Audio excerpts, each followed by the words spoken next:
नमस्कार।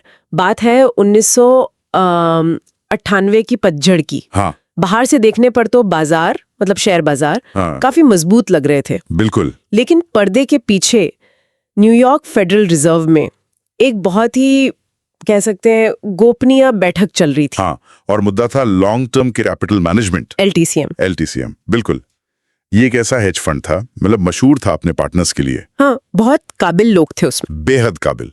और इनमें तो 2 नोबेल पुरस्कार विजेता भी थे। इनकी पहचान थी एक तो गजब की गोपनीयता, अच्छा, और दूसरा लिवरेज का भारी इस्तेमाल, मतलब उधार का पैसा। और वो जटिल डेरिवेटिव्स भी। हाँ हाँ, जटिल डेरिवेटिव्स का जाल। तो आज हमारे पास जो भी स्रोत हैं उनके आधार पर हम इसी गुत्थी को सुलझाने की कोशिश करेंगे। हाँ कैसे ये इतना माना हुआ फंड लगभग दिवालिया हो गया और क्यों इसके डूबने के खतरे ने पूरी दुनिया की वित्तीय व्यवस्था को हिलाकर रख दिया था। बिल्कुल बिल्कुल। चलिए समझते हैं कि आखिर हुआ क्या था।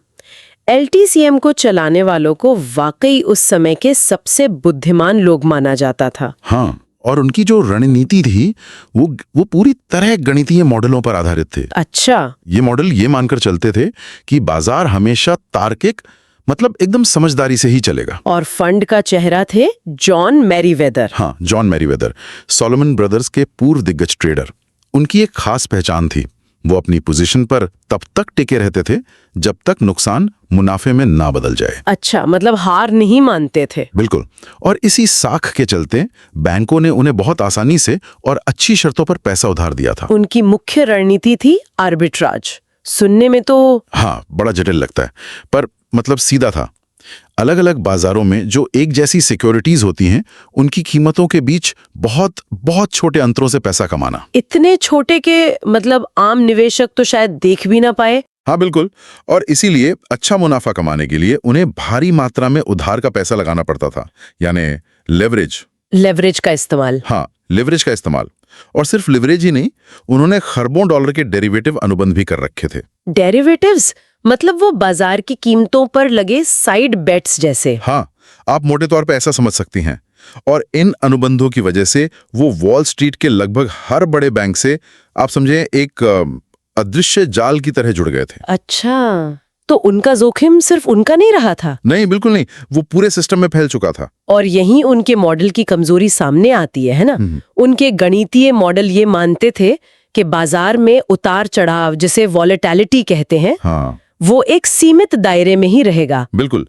उन्होंने इस बात को बहुत कम आंका कि कभी-कभी बाजार में बहुत बड़ी, मतलब एकदम अप्रत्याशित गिरावट या उछाल भी आ सकती है, जिसे फैट टेल्स कहते हैं। Fat tales.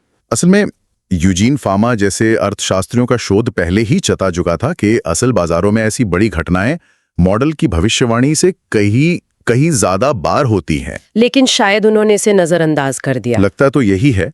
और फिर आया अगस्त 1998, जब रूस ने अपने कर्ज चुकाने में असमर्थता जताई। हाँ, रशियन डेट डिफॉल्ट। बिल्कुल।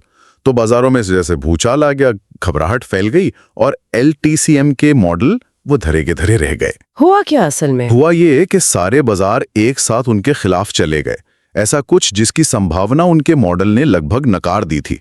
उनके सारे दांव जो अलग अलग लगने चाहिए थे, वो एक साथ डूबने लगे। ओह, सिर्फ एक दिन में, शुक्रवार 21 अगस्त को फंड ने अपनी कुल पूंजी का 15% गंवा दिया। 15%? हाँ। एक दिन में? हाँ, करीब $553 मिलियन। ये उनके मॉडल द्वारा अनुमानित किसी भी बुरे से बुरे दिन के नुकसान से कहीं ज्यादा था। तो इसका असर क्या हुआ? जाहिर है बैंक घबरा गए होंगे। बुरी तरह। जिन बैंकों ने LTCM को इतना पैसा उधार दिया था और जिनके खुद के भी मिलते जुलते सौदे थे, वो सब घबरा गए। अच्छा, बेयर स्टर्न्स जैसे बड़े बैंक ने तो धमकी तक दे डाली कि अगर LTCM के पास नकद $500 मिलियन से कम हुआ तो वो उनके सौदे बंद कर देंगे। यानी फंड पर दबाव बढ़ता जा रहा था। हाँ, फंड तेजी से पैसा खो रहा था और दिवालिया होने की कगार पर था। और यहीं पर वो सबसे बड़ा डर सामने आया, सिस्टेमिक रिस्क का। बिल्कुल, सिस्टेमिक रिस्क। डर ये नहीं था कि सिर्फ LTCM डूबेगा, डर ये था कि अगर LTCM विफल होता है तो ये एक, क्या कहते हैं, चेन रिएक्शन शुरू कर देगा। मतलब एक के बाद एक सब गिरने लगेंगे। हाँ, बैंक अपने डेरिवेटिव अनुबंधों को सेटल करने और LTCM से मिली सिक्योरिटीज को बेचने के लिए भागते, जिससे बाजार और तेजी से गिरते और पूरी वित्तीय व्यवस्था ठप पड़ सकती थी। हाँ बिल्कुल। इसी खतरे को भांपते हुए न्यूयॉर्क फेडरल रिजर्व के तत्कालीन अध्यक्ष विलियम मैकडोनो ने दखल दिया। और वो गोपनीय बैठक बुलाई। हाँ, वही बैठक जिसमें प्रमुख बैंकों को बुलाया गया था। तो फिर इस संकट को टाला कैसे गया? मतलब क्या हुआ उस बैठक में? अंत में बैंकों के एक समूह ने, करीब 14 बैंकों ने मिलकर फंड में $3.65 बिलियन डाले। अच्छा, बेल आउट जैसा। हाँ, एक तरह का बचाव था जिसे फेडरल रिजर्व ने ही आयोजित करवाया था ताकि उसे तुरंत दिवालिया होने से बचाया जा सके और बाजार को थोड़ा स्थिर किया जा सके। तो इस पूरी कहानी से हमने क्या सीखा? मतलब क्या सबक मिलते हैं इससे? एक अहम सबक तो यह है कि बहुत ज्यादा बुद्धिमत्ता, जटिल गणितीय मॉडल और भारी लीवरेज का जो मिश्रण है, हाँ, वो भी घातक हो सकता है जब अप्रत्याशित घटनाएं घटती हैं। मॉडल हमेशा पिछले आंकड़ों पर आधारित होते हैं, सही बात है। लेकिन भविष्य, खासकर जब उसमें डर और घबराहट जैसी इंसानी भावनाएं शामिल हों, वो हमेशा अतीत की नकल नहीं करता।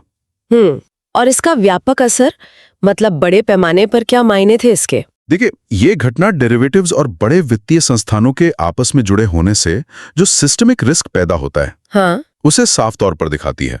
साथ ही फेडरल रिजर्व द्वारा करवाए गए इस बचाव ने टू बिग टू फेल वाली बहस छेड़ दी। टू बिग टू फेल यानी कोई संस्थान इतना बड़ा और महत्वपूर्ण हो कि उसे डूबने नहीं दिया जा सकता। बिल्कुल।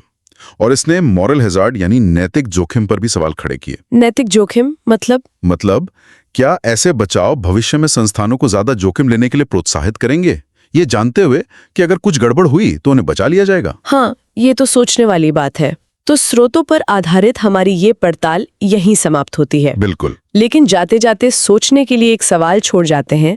जब LTCM जैसे फंड के इतने परिष्कृत मॉडल वैश्विक संकट का अनुमान लगाने या उसे संभालने में नाकाम रहे, तो आज के वित्तीय बाजारों में इस्तेमाल होने वाले जो शायद और भी ज्यादा जटिल मॉडल हैं, उन पर कितना भरोसा किया जाना चाहिए?